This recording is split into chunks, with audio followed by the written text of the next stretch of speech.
독일 교회는 이렇게 매년 그 해의 성구를 정해서 모든 성도님들이 1년 내내 묵상을 하고 또 그 말씀으로 여러 가지 포스터도 만들고 촛불도 만들고 여러 가지 장식품을 만들어서 이렇게 집에 걸어놓기도 하고 또 학교에서 보기도 하는 좋은 전통이 있는 것 같습니다. 이 말씀을 처음 만드신 분은 그 다음 넘겨주시면 그 오토 리트 뮬러라는 목사님이신데요. 1930년에 이분이 사역을 하실 때 그때는 참 독일이 어두운 시절이었죠. 그러나 이분이 이제 청소년들에게 사역에 포커스를 맞추시고 이렇게 말씀으로 잘 키우신 귀한 목사님이셨습니다. 이렇게 오른쪽에 보시면 목사님 무덤이 있는데 그 십자가 밑에 이렇게 전체 지구가 이렇게 있습니다. 그만큼 글로벌한 그런 마인드셋을 청소년들에게 가르치신 귀한 분이시고 그 전통이 지금 거의 한 100년 가까이 내려오고 있는 것을 우리가 볼 수 있겠습니다. 네, 그 다음 보시면 우리가 이 하나님의 말씀은 어떤 면에서는 우리가 코로나 때 썼던 마스크 또는 이 말이 쓰고 있는 마스크와 비슷합니다. 이 말이 이상한 마스크를 쓰고 있죠. 왜 저렇게 쓰고 있을까요? 이것은 그 귀나 눈은 이렇게 구멍이 이렇게 뚫려 있기 때문에 듣는 것과 보는 데는 상관이 없습니다.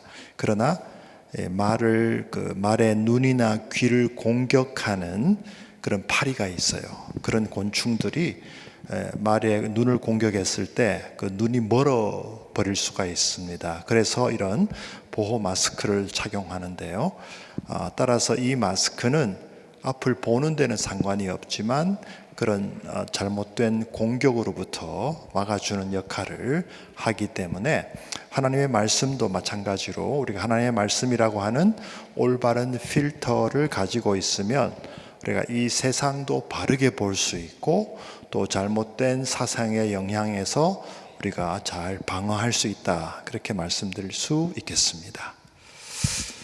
그 다음 보시면은 이 독일의 아주 아픈 역사이죠. 2차 대전 마지막 때 이 히틀러가 그 베를린 지하 벙커에서 일주일 동안 보낸 그 영화가 데어 운터강인데요. 이것은 제가 우리 한동대 학생들에게 기독교 세계관을 가르치면서 세계관이 잘못되면 얼마나 무서운 결과를 낳는가, 특별히 한 지도자가 잘못된 세계관을 가졌을 때 얼마나 많은 사람들이 피해를 받는가를 보여주기 때문에 제가 꼭 이 영화를 보라고 말합니다. 히틀러가 그 다윈의 진화론, 그 다음에 사회 진화론, 그 다음에 더 나아가서 그 유제닉스라고 하는 그런 잘못된 인종학적인 사상들, 그리고 안티세미티즘, 그리고 이런 모든 것들이 이 2차 대전을 일으키게 되고 수많은 사람들, 특별히 유대인들 600만 명이 희생당하는 그런 것을 볼 때 운터강이라는 게 이렇게 내려간다는 뜻이잖아요. 처음에는 거기 성공하는 것이 보였을지 몰라도 결국은 하나님께서 그를 심판하시는 것을 볼 수가 있습니다. 따라서 우리가 하나님의 말씀에 바로 서 있지 않으면 처음에는 잘 나가는 것 같이 보여도 결국은 몰락하게 된다는 것을 다시 한번 우리가 기억하게 됩니다. 네, 그 다음 보여주시면 우리가 오늘 주제 말씀과 연결해서 성경 전체적으로 우리가 세계관을 말할 때 창조, 타락, 구속, 완성을 말하게 됩니다. 이 네 가지를 우리가 보면 창조는 매우 좋은 하나님의 세상이었고요. 타락은 그러나 전적으로 부패한 우리 인간을 통해서 이 우주 만물도 신음하게 됩니다. 그러나 예수 그리스도의 오심으로 이 모든 것이 우적으로 회복하게 되었고 이제 마지막 하나님께서 만물을 새롭게 하실 때에는 그냥 매우 좋은 것이 아니라 최선의 상태가 되는 것을 우리가 알 수 있겠습니다. 네, 그 다음 넘겨주시면 그래서 사도 바울은 로마서 11장 36절에 이 한 문장으로 이 모든 것을 잘 요약했다고 저는 생각합니다. 만물이 그에게서 나왔다는 것은 모든 만물의 기원이 주님에게 있다는 뜻이죠. 과거를 말하고요. 그로 말미암는다는 것은 현재 모든 과정도 주님의 주권에 있고 마지막으로 그분에게 돌아간다는 것도 미래 만물의 궁극적인 목적을 잘 보여주기 때문에 그야말로 성경적인 세계관을 입체적으로 잘 요약했다. 그렇게 말씀드리고 싶습니다. 그 다음에 이것을 조금 더 이제 다이아그램으로 표현한 것이 있는데요. 창조를 한번 눌러주시면 이렇게 하얀 원이라고 말할 수 있습니다. 저것은 하나님께서 이 세상을 아름답고 조화롭게 창조하셨다는 그런 그 creation out of nothing, 무에서 하나님께서 아름다운 그 포매팅을 하신 것이라고 볼 수가 있고요. 타락은 거기에 이제 죄라는 바이러스가 들어가서 그 아름다운 원이 아주 뒤틀려 버리는 그런 모습이라고 말할 수 있겠습니다. 구속은 그런 속에서 다시 하나님의 나라가 들어와서 그 뒤틀린 하나님의 나라를 회복하는, 리폼하는 것이라고 볼 수 있겠고요. 마지막 완성, 하나님께서 만물을 새롭게 하시면 다시 흰 원이 되는데 이 원은 창조의 원과 달리 더 이상 타락하지 않는 완전히 트랜스폼된 원이라고 말씀드릴 수 있겠습니다. 그 다음에 또 네 가지로 분류를 한다면 이 죄의 가능성인데요.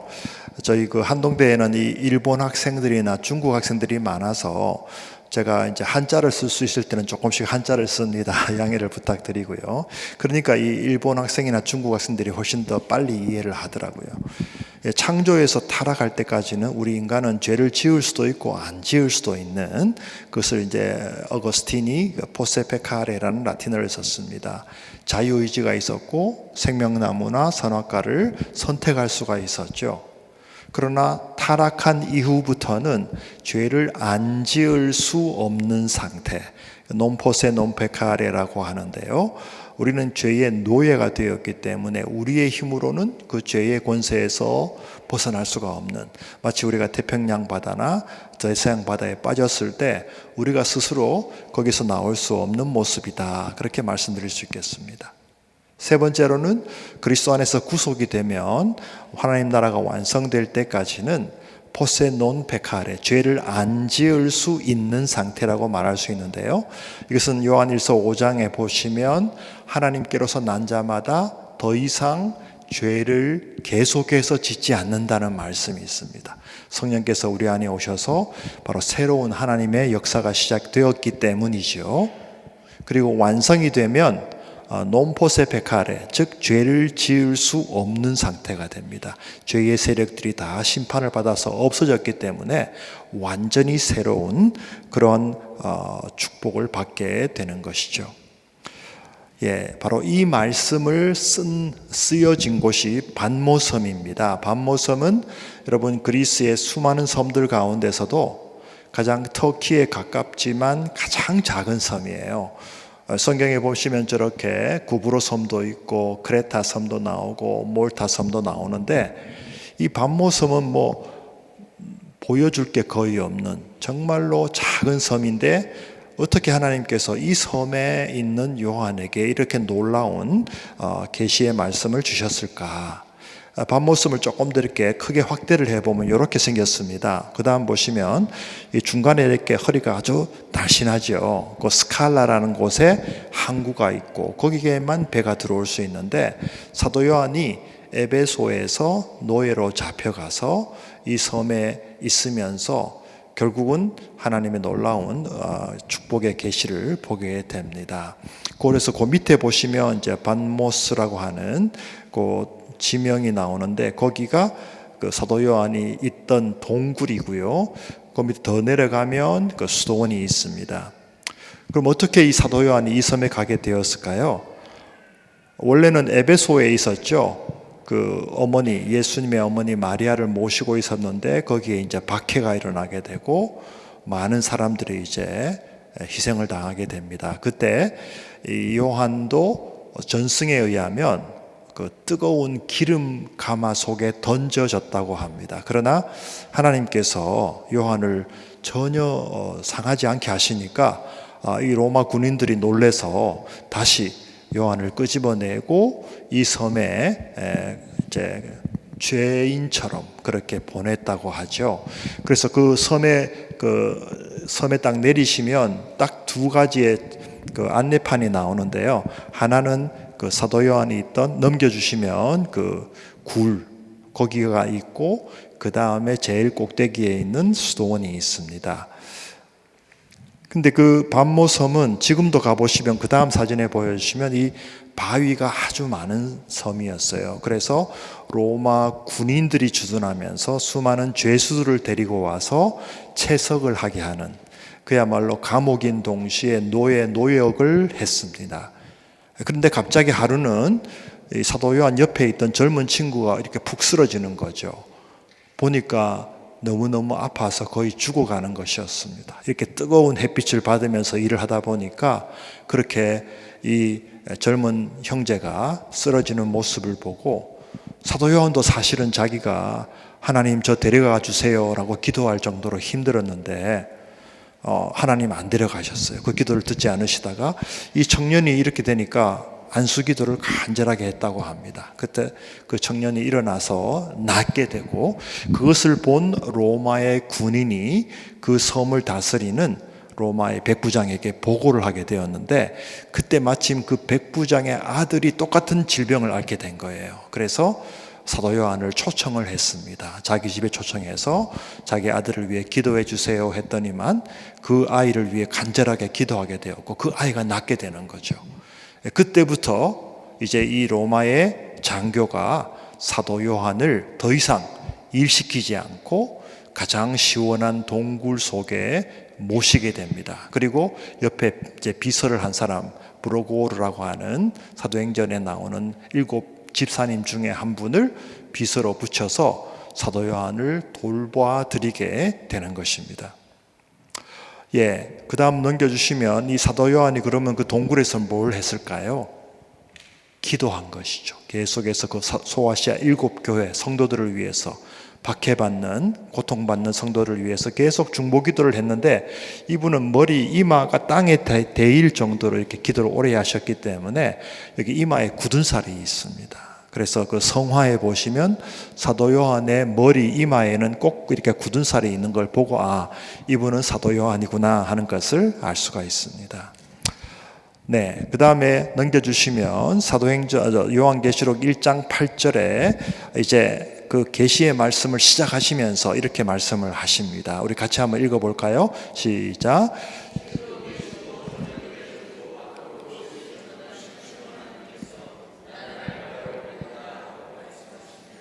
전능하신 하나님, 천지를 만드시고 다스리시고 완성하시는 하나님, 알파 오메가는 것은 역사의 주인이신 하나님, 그런 말씀이시죠. 그래서 이 요한계시록을 우리 학생들에게, 한동대 학생들에게 제가 물어봅니다. 요한계시록 읽은 사람 손 들어보세요 하면은 대부분 안 읽었어요. 왜 안 읽었냐 하니까 대부분 무섭대요. 아주 무섭고 그 다음에는 잘 이해가 안 된대요. 그래서 이런 오해가 많이 있는데 그때 제가 이 이야기를 해줍니다. 왜 사도 요한이 이 섬에 가게 되었고 어떻게 이 성경을 쓰게 되었는가를 이렇게 설명해 주면 학생들이 훨씬 더 이제 읽을 마음이 생기는 것을 볼 수가 있는데요. 그 다음 한번 넘겨주시면 이게 이제 걸어서 그 동굴로 올라가는 길입니다. 물론 이제 버스로 이렇게 둘러갈 수도 있지만 한 30분만 걸어 올라가면 동굴이 나옵니다. 한번 그 다음 사진 보시면 이제 이게 바로 동굴 입구인데요. 그 밑에가 이제 아까 말씀드렸던 스칼라 항구입니다. 사도 요한이 여기 속에서 있으면서 기도할 때 주일 새벽 아침에 하나님께서 마지막 역사의 완성에 대한 비전을 보여주시게 되는 것을 볼 수가 있습니다. 지금은 여기가 이제 유네스코 문화유산 등재되어 있기 때문에 잘 보호가 되고 있고요. 그 다음에 보시면 거기 입구에 사도 요한이 그 계시를 받는 그림이 이렇게 프레스코로 되어 있고 옆에 브로고르 집사님이 기록하는 것을 볼 수가 있습니다.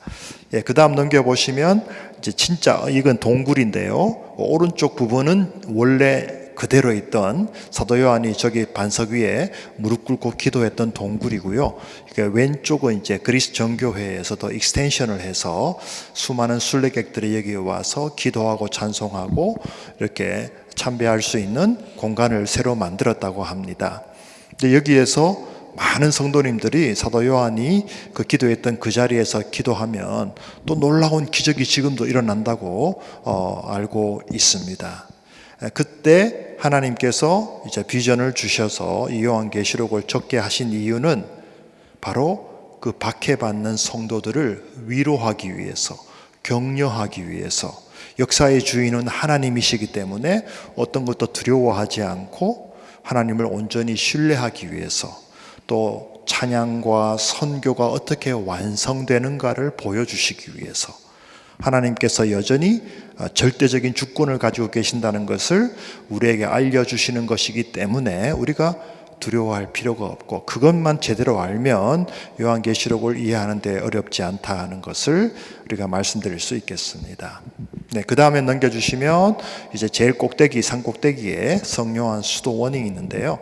저 밑에 흰 집들은 지금도 거기에 이제 사람들이 살고 있고요. 많은 이제 거기 뭐 숙박 시설도 있고 뭐 여러 가지 여행 상품도 팔고 실제로 또 어업을 하시는 분들도 많이 계신다고 합니다. 근데 이 수도원이 처음에는 작은 수도원이었는데 자꾸 그 앞에서 이제 오스만 투르크족들이 약탈을 하니까 이렇게 성이 되어 버렸어요. 그러나 아직도 여기에는 수도사분들이 살고 계십니다. 그 다음 넘겨주시면 여기가 이제 바로 그 수도원에서 제일 중요한 본 예배당이라고 합니다. 거기서 이제 서서 기도하고 찬양하고 이렇게 지나오게 많은 순례자들이 지금도 방문할 수 있습니다. 그런데 오늘 하나님께서 말씀하시는 내가 만물을 새롭게 한다고 했을 때 그 새롭게 한다는 의미는 넘겨주시면 이 그리스어에는 두 단어가 있는 거 여러분 아실 거예요. 네오스와 카이노스인데요. 이 네오스는 시간적으로 새롭다는 뜻입니다. 예를 들어 뭐 새 집, 새로운 옷, 새로운 자동차, 뭐 사상도 이 프랑크푸르트 슐레의 네오 마크시즘 같은 그런 네오가 붙는 그런 단어들이 있죠. 그러나 성경에서 말하는 새로운 이 말씀은 카이노스입니다. 이것은 시간이 지나도 헌 것이 되지 않고 질적으로 완전히 새로운 것을 말합니다. 영원토록 새로운 것을 말합니다.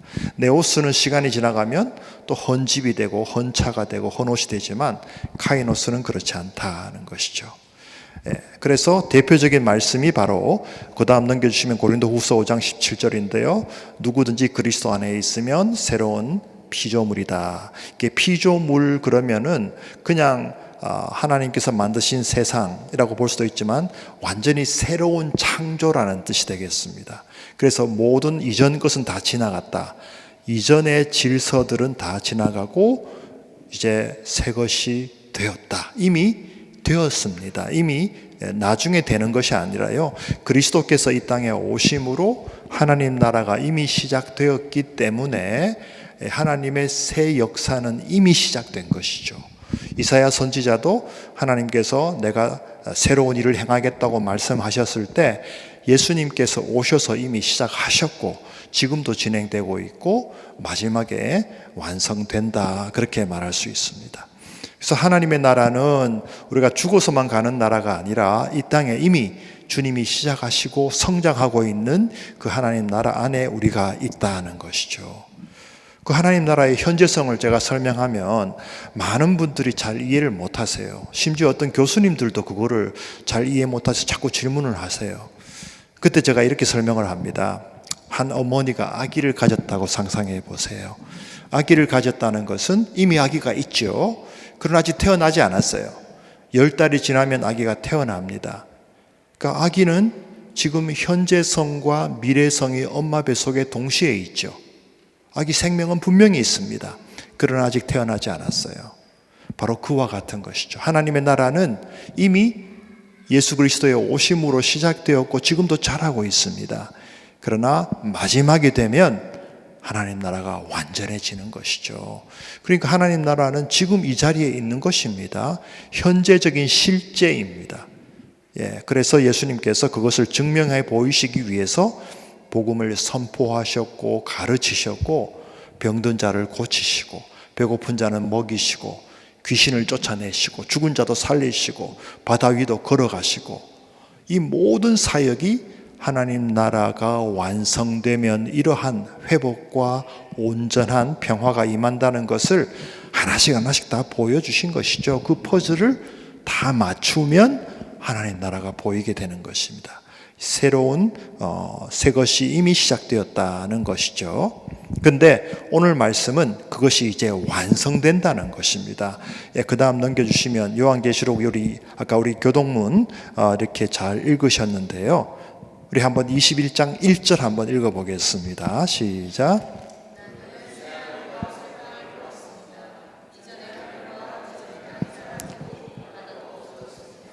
네, 여기도 보시면 새라는 단어가 두 개 나옵니다. 새 하늘과 새 땅. 이것은 창세기 1장 1절에 하나님께서 천지, 하늘과 땅을 만드셨다는 것을 이제는 완성하신다는 뜻입니다. 그러면 이 지금 하늘과 지금 옛날 것은 뭐 나쁜 것이냐? 그렇진 않아요. 그것도 아름답고 매우 좋지만 그러나 죄로 말미암아 오염이 되었기 때문에 하나님께서 더 완전한 새 하늘과 새 땅을 이제 완성하시고요. 여기 보면 바다가 없어져 버렸죠. 하늘과 땅도 없어졌지만 바다가 없다는 말은 실제로 무슨 태평양이나 대서양 바다가 없어졌다는 뜻이 아니라 이 바다는 어둠의 상징, 죄의 상징, 사탄의 상징입니다. 그래서 요한계시록 13장에 보시면 바다에서 짐승들이 막 나온다는 표현이 나오죠. 그래서 이런 뜻이고요. 근데 이것을 자꾸 이단들이 교묘하게 바꾸어서 예를 들면 그 다음 넘겨주시면 이런 신천지 같은 이단들이 많은 사람들을 미혹합니다. 여기도 이것도 새라는 뜻이죠. 새하늘과 새 땅인데 이거는 완전히 잘못됐습니다. 왜냐하면 성경의 내용들을 완전히 자기 멋대로 해석해 버리기 때문이고 계시록에 나와 있는 숫자도 엉터리로 해석을 해버리기 때문에 이것을 따라가는 수많은 젊은이들이 많이 있습니다. 너무 안타까운데요. 우리가 이것을 바로 알 때 이런 가짜를 분별할 수가 있겠습니다. 그래서 그 다음 넘겨주시면 자, 새하늘과 새 땅에 대해서 제가 말씀을 드렸고요. 이것은 다시 말하면 우주적으로 온전히 새롭게 된다. 그런 내용이라 되겠습니다. 그 다음 넘겨주시면 이제 2절에 보시면 새 예루살렘이 내려오는데요. 여기에는 세 가지가 있습니다. 여기도 새 예루살렘이죠. 여기도 뉴가 들어갑니다. 그 모습이 첫째로는 신부라 그랬어요. 신부는 어떻습니까? 새로운 부인이죠. 이것도 새로운 거예요. 얼마나 새로운가? 너무너무 아름답죠.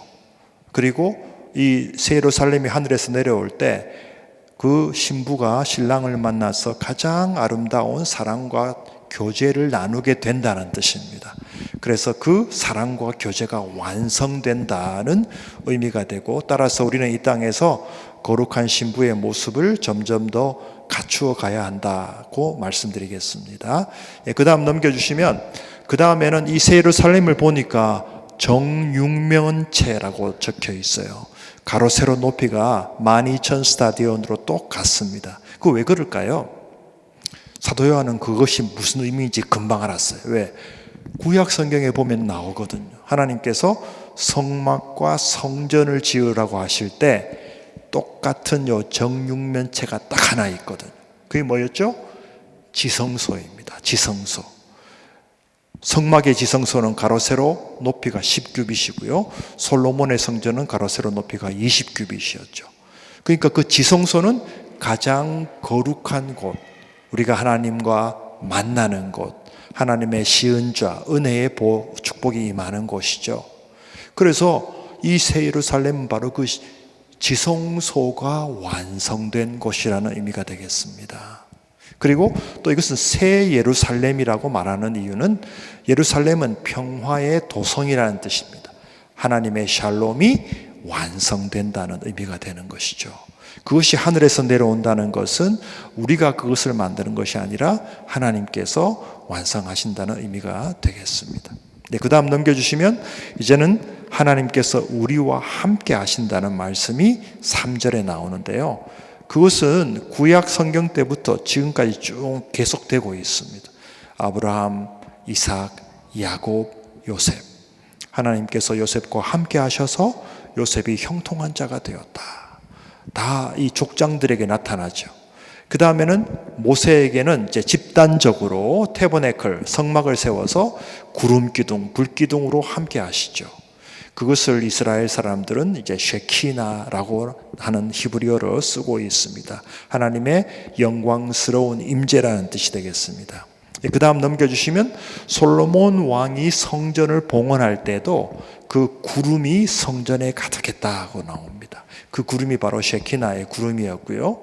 에스겔 선지자도 마지막에 환상을 보았을 때 여호와 삼마, 주님이 거기 계신다. 주님이 우리와 함께 계신다. 지금 우리가 바벨론 포로의 어두움 속에 있지만 주님 우리를 잊어버리지 않으셨고 우리와 함께 하시고 우리를 회복시키신다는 뜻이죠.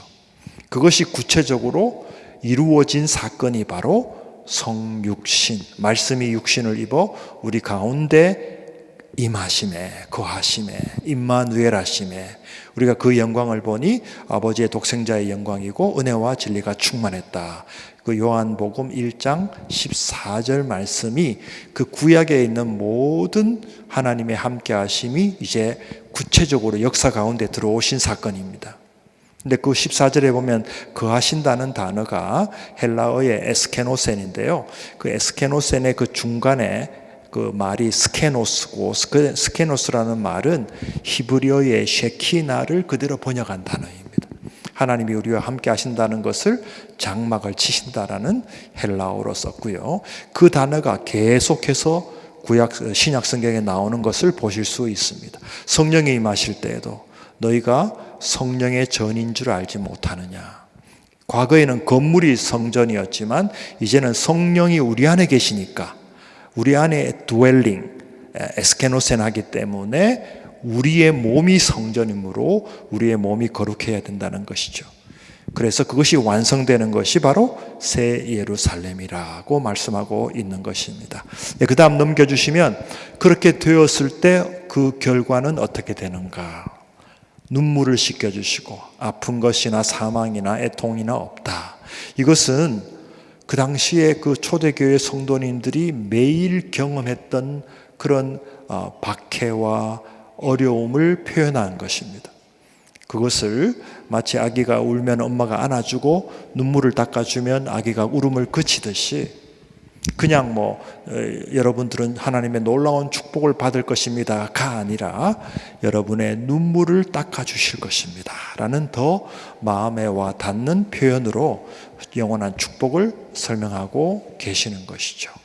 그래서 우리가 하나님과 실제로 얼굴과 얼굴을 대면하여서 친밀한 교제를 나누게 되고 영원한 안식, 새로운 안식을 누리게 되고 완전한 지식, 새로운 알을 누리게 되고 완전히 새로운 영원한 거룩하신 기쁨, 섬김과 풍요함과 영광과 예배의 삶을 우리가 경험하게 되는 것이다. 이것이 바로 하나님께서 내가 만물을 새롭게 하신다는 뜻으로 우리가 이해할 수 있겠습니다.